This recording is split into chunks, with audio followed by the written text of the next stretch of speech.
పెళ్ళైనా పండగైనా వేడుక ఏదైనా పట్టుచీరల ప్రత్యేక వేదిక వారాహి సిల్క్స్. నమస్తే, వెల్కమ్ టు సుమన్ టీవీ. నేను మీ కృష్ణవేణి. ఆషాఢ మాసం అనగానే మనకు గుర్తొచ్చేది బోనాల పండుగ ఒకటైతే వారాహి నవరాత్రులు మరొకటి. ముఖ్యంగా ఈ మధ్య కాలంలో సోషల్ మీడియా పెరిగిన తర్వాత వారాహి నవరాత్రుల గురించి చాలా గ్రౌండ్ లెవెల్లో ఉన్న జనాలందరికీ కూడా అర్థమవుతూ వస్తుంది.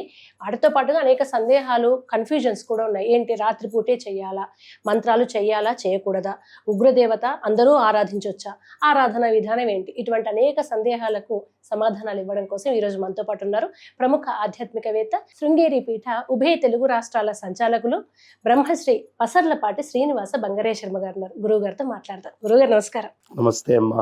గురువు గారు, వారాహి నవరాత్రులు సరే, సోషల్ మీడియా పుణ్యమాని మంచి అన్ని స్ప్రెడ్ అవుతున్నాయి. చెడుతో పాటుగా అమ్మవారి పట్ల రకరకాల ఆరాధన విధానాలు చాలా గ్రామస్థాయి వరకు వెళ్ళాయి. అందులో భాగంగా వారాహి నవరాత్రులు కూడా చాలా మందికి తెలిసింది. అయితే తెలిసి తెలియక అందరూ పెద్దవాళ్ళు చేస్తున్నట్టుగా చేసుకుంటూ వెళ్తున్నారు, భయపడుతున్నారు. అసలు వారాహి నవరాత్రులు అందరూ చెయ్యొచ్చా?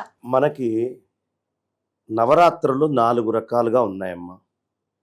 ఒకటి మనందరికీ బాగా పరిచయం ఉన్న చైత్ర నవరాత్రులు, ఇంకొకటి ఆశ్వయుజ నవరాత్రులు. అది మామూలుగా నవరాత్రి ఉత్సవాలు అమ్మవారికి చేస్తాం.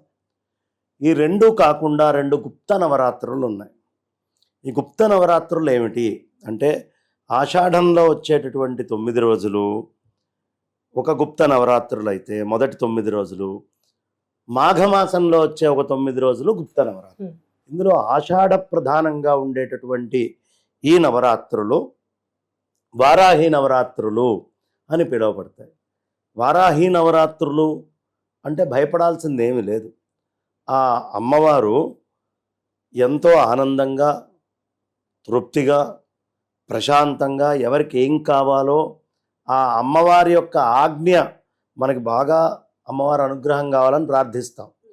అమ్మవారు ఇచ్చేది ఆవిడ యొక్క దండనాయిక అయినటువంటి ఈ తల్లికి చెప్తుంది, ఫలానా ఇబ్బందులు వాళ్ళకు ఉన్నాయి, ఈ ఇబ్బందుల్ని దూరం చెయ్యని. మనం దండనాయకుల్నే అడిగినట్టు అనమాట. ఓకే, ఎడా ఏం లేదు. అమ్మవారిని అడిగితే ఎంతో, ఈ తల్లిని అడిగినా, అమ్మవారిని అడిగినా ఈవిడే చేయాలి, ఈవిడిని అడిగినా ఇబ్బందులు కష్టాలు ఈవిడే తొలగించాలి. ఒకటి. 2, మూల స్థాయిలో మూలమంత్రోపదేశం తీసుకొని ఆ విధంగా ఉపాసన చేయాలి అంటే గురువు ఉండాలి, నియతంగా ఓ పద్ధతి ఉండాలి, ఆ క్రమంలో చేసుకుంటూ వెళ్ళాలి. అలా కాకుండా మామూలుగా చక్కగా అమ్మవారి పటం పెట్టి షోడశోపచార పూజలు చేసుకొని బ్రహ్మాండంగా అమ్మవారికి చేసుకునేటువంటి పద్ధతి, కలశం పెట్టి అలా కూడా చేసుకోవచ్చు. ఉగ్రము, శాంతము అమ్మవారికి ఎప్పుడూ 2 రూపాలు ఉంటాయి. ఉగ్రంగా కొలిస్తే ఉగ్రస్వరూపమైనటువంటి దీంతో వెంటనే ఇచ్చేస్తుంది. ఒక చిన్న రహస్యం చెప్తామ్మా. భార్యాభర్తలు ఉన్నారు, ఇద్దరు ఒకళ్ళకొకళ్ళు చక్కగా మాట్లాడుకుంటూ సమన్వయంగా మెల్లిగా వెళ్ళి కాస్త ఇంట్లో ఎవరైనా వచ్చారో 10 మంది, ఏమేమో 10 మంది వచ్చారు, ఏమిద్దామంటావు, కాఫీయా, నిమ్మకాయ నీళ్ళ అని మాట్లాడి అడిగి చేసిన దానికి బయట కూర్చొని ఏమే కాఫీ పెట్టుకురా అనేదానికి తేడా ఉంటుంది కదా. చాలా తేడా ఉంటుంది. అంతేనా? ఇలా అరిచినా మొగుడి పరువు పోకూడదని భార్య కాఫీ తెచ్చిస్తుంది, అలా వెళ్ళి అడిగినా కూడా ఇస్తుంది. సాత్విక రాజసికాల్లో భార్యతోటి బలవంతంగా కోపంగా టకటకటక తెప్పించుకుంటే అప్పుడు ఇచ్చినా ఇదంతా అవుట్ బస్ట్ అయి మళ్ళీ ఏదో రోజు మీద పడుతుంది. భార్య ఎప్పుడో బయటికి వస్తుంది, అనాల్సిన 4 మాటలు ఏ రోజు అనాలో ఆ రోజు అనేస్తుంది. అదే ప్రేమగా కూడా చేసుకోవచ్చు. సాత్విక రాజసికాలకి ఇదే తేడా. నువ్వు తామసికంగా అరిస్తే కొంతకాలం దాకా వెంటనే ఇస్తుంది, ఓ సమయం వచ్చాక తిరిగి తిట్లు తినడానికి కూడా. ఈ విధమైనటువంటి ఉపాసన ఒకటి. సాత్వికమై చక్కగా అమ్మ ఆనందంగా ముదముతో బిడ్డకిచ్చినట్టుగా ఇచ్చేటటువంటిది ఉపాసన. ఈ వారాహి అనేటప్పటికీ దండనాయిక, ఆవిడ కొంచెం ఉగ్రంగా ఉంటుంది. రాజు నువ్వు తీసుకెళ్ళి అన్నదానికి దండనాయకుడిని కొంచెం చక్కగా ఇచ్చేసుకొని తీసుకున్న దానికి పెద్ద తేడా ఏం లేదు. కానీ బై ఫోర్స్ తీసుకునేటటువంటి ప్రయత్నము చేయకూడదు. అవి కొన్ని రకాల ఉపాసనలు ఉంటాయి. అలా కాకుండా సాత్వికంగా తల్లిని ఎప్పుడైనా కొలవచ్చు. కొలవడం ఏమిటి? లలితా సహస్రనామం చదివే అందరూ కూడా ఆ తల్లిని తలుచుకుందే లలితా సహస్రనామం పూర్తి కాదు. బ్రహ్మాండ పురాణం చదివే వాళ్ళు ఎవరైనా ఈ చరిత్ర, లలిత చరిత్ర తీసుకొనిది చదవందే పూర్తి కాదు. అలాగే దేవీ భాగవతంలో కూడా ఈ వారాహి అమ్మవారి ప్రస్తావన రాకుండా పూర్తి కాదు. వరాహ పురాణంలో కూడా అమ్మవారి యొక్క విశేషమైనటువంటి ఘట్టాలు అనేకం చెప్పబడ్డాయి. అదేవిధంగా మనకి సనత్ కుమారులు రాసినటువంటి గ్రంథాలలో కూడా వారాహి మహాత్మ్యం ఉంది. అదేవిధంగా మత్స్య పురాణాంతర్గతంగా కూడా వారాహి అమ్మవారు అంటే పురాణాలు చెప్తున్నాయంటే ఇది చెయ్యొచ్చు అని. ఉగ్రంగా శాంతంగా ఎవరైనా చేసుకోవచ్చు. వారాహి గాయత్రి అని ఉంటుంది. ఆ మంత్రం గురువు గారి దగ్గరికి వెళ్ళి, అమ్మ మహిషం మీద కూర్చుండేటువంటి తల్లి, దండాన్ని ఎప్పుడు చేతిలో పట్టుకుండేటువంటి మహాతల్లివైనటువంటి వారాహి, నీకు నమస్కారము అని గాయత్రి ఉంటుంది. ఆ గాయత్రి గురువు దగ్గరికి వెళ్ళి చెప్పించుకొని కేవలం ఆ గాయత్రి, వారాహి గాయత్రితోటైనా మనం రోజు 108 సార్లు ఆ మంత్రం చేసుకోవచ్చు. కాబట్టి చేయకూడదా? చేయొచ్చు. చెయ్యొచ్చా? ఇష్టం వచ్చినట్టు చేయకూడదు. ఇది వారాహి నవరాత్రులకి ప్రధానమైనటువంటి విషయం. రాత్రులే ఎందుకు చేయాలి గురువు గారు? ఇది సాధారణంగా రాక్షస సంహారము అనేటటువంటిది అమ్మ యొక్క ప్రత్యేకత.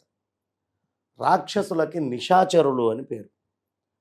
వాళ్ళు రాత్రిళ్ళు విశేషంగా సంచరిస్తారు. రాత్రిళ్ళు వాళ్ళు సంచరించడానికి లేచినప్పుడు యుద్ధం జరుగుతుంది, కానీ వాళ్ళ మానాన వాళ్ళు లోపల కూర్చున్నప్పుడు యుద్ధం జరగలేదు కదా.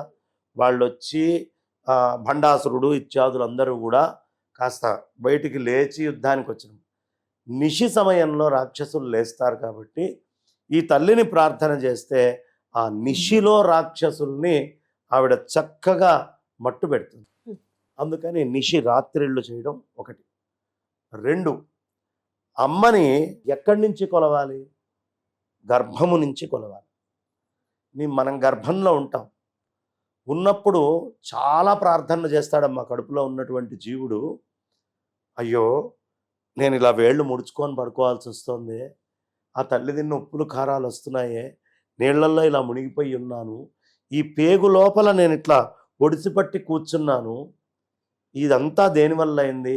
జన్మాంతరంలో నేను చేసిన దుష్కర్మల వల్ల ఈ విధమైనటువంటి గర్భనరకాన్ని నేను అనుభవిస్తున్నాను. గర్భనరకం అంతా నిశిలో ఉంటుంది. ఆ గర్భనరకంలో ఉన్నటువంటి వాడిని తల్లి ఒక్కసారి బిగబట్టి బయటకు వదిలితే బయటికి వెళ్ళిపోతాడు. ఈ ప్రాపంచికమనేటటువంటి దాంట్లో జీవిస్తూ ఈ నరకయాతన పడేటటువంటి వాడిని ఈ నరకయాతన నుంచి మానసికంగా, శారీరకంగా, వాక్పరంగా బయటికి తీసుకెళ్ళగలిగినటువంటి ఇచ్ఛాశక్తి, జ్ఞానశక్తి, క్రియాశక్తి స్వరూపిణి అమ్మ కాబట్టి ఆనాడు కడుపులో ఉన్నప్పుడు ఎంత శుద్ధంగా ప్రార్థన చేశానో అలా ప్రార్థన చేస్తున్నానమ్మా ఈ నిశిలో, నన్ను ఈ పాపాల నుంచి బయటపడై తల్లి, ఈ కష్టాల నుంచి నన్ను దూరం చెయ్యి అని నిశిలో చేయడం అనేటటువంటిది ఒక సంప్రదాయం. గురువు గారు, ఇప్పుడు ఇక్కడ తాత్వికమైనది ఏమైనా ఆలోచించుకోవచ్చు. ఇప్పుడు రాక్షసులు లేకుంటే మీ శత్రు సంహారం అంటే ఏమనుకుంటారు? రాత్రిపూట మనకు నచ్చని వాళ్ళు, మనల్ని తిట్టేవాళ్ళు అనుకుంటారు తప్ప అంటే నిశి తమో గుణానికి ప్రతీకగా చూస్తాం. అంటే కామము, క్రోధము, లేకుంటే చెడ్డ ఆలోచనలు, ఇటువంటివి కొంచెం నైట్ టైంలో ఎక్కువ గనుక మనలో ఉన్న అటువంటి శత్రువుల్ని కూడా ఆమె ఆరాధన వల్ల తగ్గించుకోవచ్చు. మనలో ఉన్న శత్రువుల్ని తగ్గించుకోవచ్చు. మనకు అపకారం చేసేవాడు కూడా కామక్రోధాల వల్లే చేస్తున్నాడు కదా. మనం చేసేటటువంటి ప్రార్థన మన పట్ల వాడికి ఉన్నటువంటి దుర్భావాలని దూరం చేస్తుంది. అంటే వాడిని చంపడం కాదు, వాడి లోపల ఆ పని చెయ్యాలనే మూల తత్వాన్ని చంపేస్తుంది. అతను మన పట్ల ఉన్న శత్రుభావన పోతుంది, శత్రుభావన పోతుంది. కీడు ఎవడైతే తలబెట్టాలనుకుంటున్నాడో అందులో కూడా అమ్మే ఉంది. ఆ అమ్మ తన తమో గుణాన్ని సత్వగుణంగా మారిస్తే వీడి మీద చక్కటి అనుగ్రహం. అదే మనం తమో గుణంగా మారిస్తే ఆగ్రహం. అంతే తేడా.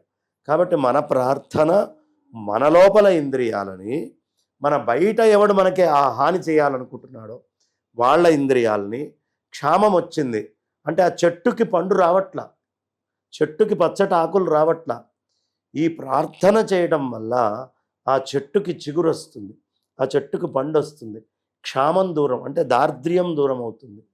ఏది అవసరమో ఆ శక్తిని అమ్మవారు ఆ ప్రదేశంలో ప్రవేశపెట్టి మనల్ని అనుగ్రహిస్తుంది. అందుకని ఈ విధమైనటువంటి పూజలు. శత్రు సంహారము అంటే లోపల ఉండే వాచిక కాయిక మానసికాలు మూడిటిని తల్లి తీసేయగలదు. ఎదుటివాడి ఎంతకీ మారడు మనస్సుతోటి అంటే శారీరకంగా దూరం అవుతాడు. వాడి మాట తేడా ఉంటే వాడి వాక్కులు మారిపోతాయి. మన మీద కోపంగా మాట్లాడడం, మృదువుగా మాట్లాడటం మొదలు పెడతాడు. నిన్నటి శత్రువు వాళ్ళ మిత్రుడు ఎలా అవుతున్నాడు? అమ్మ అనుగ్రహం. అది ఆ అమ్మ చేస్తుంది. గురువుగారు ఇప్పుడంటే వారాహి నవరాత్రులు తెలుస్తుంది, కాశీ గురించి తెలిసిన అందరికీ కూడా వారాహి అమ్మ గురించి తెలుసు. అక్కడికి వెళ్ళి ఆమె దర్శనం చేసుకోకుండా రాం కదా. అక్కడ వారాహిని ఎందుకు పాదాలే చూడాలి, ముఖం చూడొద్దు అంటారు? అంటే అక్కడి నుంచి భయం స్టార్ట్ అయింది. అమ్మవారు అంతఃగ్రమ, మొహం చూస్తే ఆ గుళ్ళోకి వెళ్ళిన వాళ్ళు మూర్చపోయారని ఇలా రకరకాల వార్తలు వినిపించిన నేపథ్యంలో ఆ భయం ఎందుకు అసలు? అంటే అమ్మవారి యొక్క పాదాల ప్రత్యేకత ఏమిటి అంటే మహిషుడి మీద ఉంటుంది. అంటే తమో గుణాన్ని అనుస్తుంది. నువ్వు అమ్మ దగ్గర చూడాల్సినటువంటిది అమ్మ ముఖం ఎంత అందంగా ఉంది, అమ్మ కళ్ళు ఎంత బాగున్నాయి. అమ్మ ఎప్పుడూ బాగుంటుంది. అమ్మ దగ్గర నువ్వు చూడాల్సింది ఆ అమ్మ తమస్సుని తొక్కేటటువంటి తల్లి. కాబట్టి నాలో కూడా ఈ మహిషం అనేటటువంటి వాడు ఉన్నాడు లోపల. ఈ మహిషాన్ని తొక్కుతోంది పాదం. ఏది మహిషాన్ని తొక్కుతోందో దాన్ని చూస్తున్నానమ్మా. నాలో కూడా ఆ మహిషాన్ని తొక్కేయి, నాలో కూడా అహంకారాన్ని తొక్కేయి అన్ని నన్ను పాదాశ్రయం చేయవే, నీ పాదాలను ఆశ్రయించేట్టు తయారు చేయి తల్లి అని ప్రార్థిస్తాం.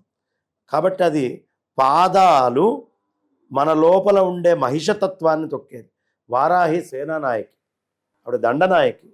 కాబట్టి దండనాయకి అనేటటువంటి వాళ్ళు ఎప్పుడైనా కూడా మనకి ఆ పాదాల దగ్గర తొక్కటము అనేటటువంటి లక్షణమే కనిపిస్తుంది. మన శత్రువులందరినీ తొక్కేటటువంటి స్వరూపము మనకు అక్కడ తెలుస్తుంది. కాబట్టి ఆ పాదాల దగ్గర మాత్రమే నమస్కారం చేసుకోండి తప్ప అమ్మ ఇలా రూపం ఇంత అందంగా ఉంటుంది ఇవన్నీ చూడకండి. అమ్మ యుద్ధం చేయడానికి సిద్ధమైంది కాబట్టి శత్రు సంహారంతో ఉంది. అప్పుడు నువ్వు పాదాలను ఆశ్రయిస్తే నీ శత్రువుల్ని కూడా దూరం చేస్తుంది అని చెప్పడానికి కాశీలో ప్రత్యేకంగా పాద దర్శనము అనేటటువంటిది మనకి సంప్రదాయంగా ఉంది. అంతే తప్ప ఆ అమ్మ నువ్వు పాదాలు చూస్తుంటే నిన్ను చూడదా? నిన్ను పుత్రవాత్సల్యంతో ఇలా చూస్తుంది. కాబట్టి అమ్మ నిన్ను చూస్తోంది. నువ్వు అనేకమైన ఆలోచనలు అమ్మ రూపాల్లో పెట్టుకోకు, పాదాల దగ్గర ఉండు చాలు, నీ పని అయిపోతుంది అని చెప్పడానికి పాదాలను చెప్తాను. చివరిగా గురువు గారు, ఏ ప్రసాదాలు ఏ పూలతో అలంకరించాలి? చాలా మంది నీలి రంగు లాంటి ఆ రంగు ఉన్న పుష్పాలు శ్రేష్టం అంటుంటారా? అటువంటి నియమాలు ఉంటాయా? అంటే సాధారణంగా పసుపచ్చ రంగు అమ్మవారికి ఆ పూలు, ఆ రకమైనటువంటి పండ్లు పసుపచ్చగా ఉండేవి ప్రయత్నం చేయాలమ్మా. ఒకటి. రెండు, గారెలు వారాహి అమ్మవారికి మినప గారెలు మనకి అలాగే నల్లటి పొట్టుతోటి ఉంటాయి. అదేవిధంగా ఈ పొట్టు కూడా ఉంటాయి. పొట్టుతో సహా ఉండాలి. కాబట్టి అపూపహారము అనేది అమ్మవారికి చాలా ఇష్టం. ఆ విధమైనటువంటి నివేదనలు చేస్తూ పరవాన్నాలు, కాస్త గుడాన్నము, ఇలాంటివి కూడా, చిత్రాన్నము, ఇవి కూడా నివేదన పెడుతూ ఉంటే పసుపు ఎక్కువ ప్రధానం. నీలి కంటే కూడా ఎప్పుడు కూడా వారాహి అమ్మవారికి పసుపు రంగులో. ధన్యవాదాలు గురుగారు. వాసుదేవ.